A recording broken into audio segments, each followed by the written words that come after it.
There comes a day in every man's life when he witnesses a gross injustice. The verdict of the OJ trial, McDonald's removing the Cinemelts. But today we're going to be talking about one that trifles all others, one that truly is sickening and is an injustice that has gone on for decades and hasn't been answered.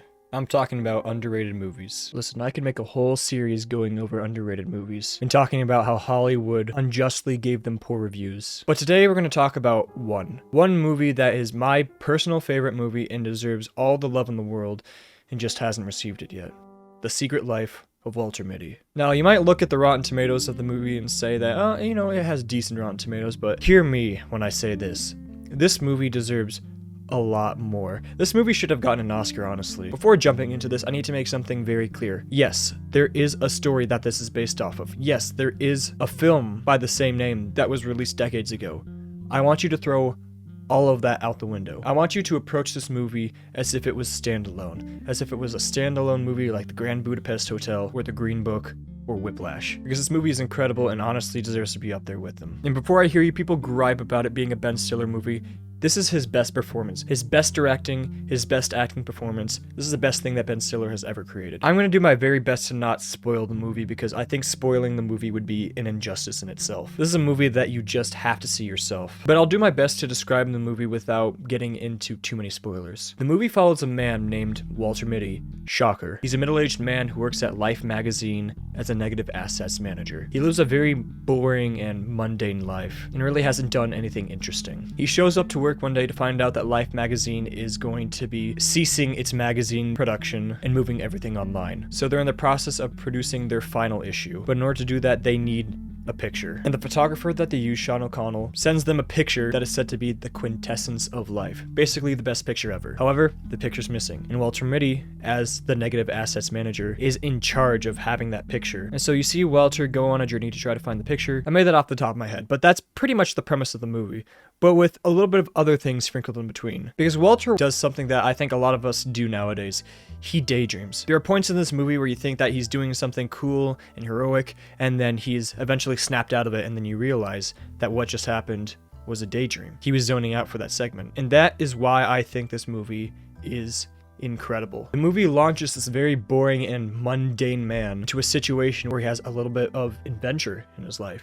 I love this movie. It's an incredible movie. Everything about it I just love. The story, incredible. It's an incredible story, and the ending, almost a little bit of a tearjerker. The acting, incredible. Great acting, great actors in the project. Cinematography, they have that too. The film was shot at wonderful locations and really just beautiful landscapes. And really this movie has everything you'd expect from an S-tier movie. You want action? You got it. You want comedy? You got it. You want to feel emotion? You've got it. Not to mention this movie has an incredible score and soundtrack. I actually found quite a few songs from this movie alone that are now a part of my favorites playlist. Everything about this movie was spectacular. And I think now more than ever, I think it's a very relatable movie. I think now more than ever, we see people craving more adventure. A lot of people are now stuck on the internet or on their phones, and you hear people talking about craving going out, getting some adventure, and really just living life, because I feel like really due to just how society is now, we spend a lot of time online, whether that be for entertainment, whether that be for our jobs, and because of that, I feel like people have been craving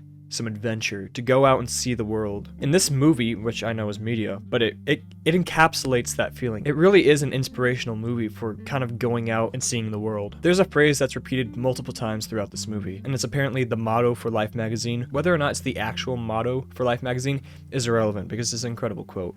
To see the world, things dangerous yet to come to see behind walls, draw closer, to find each other, and to feel.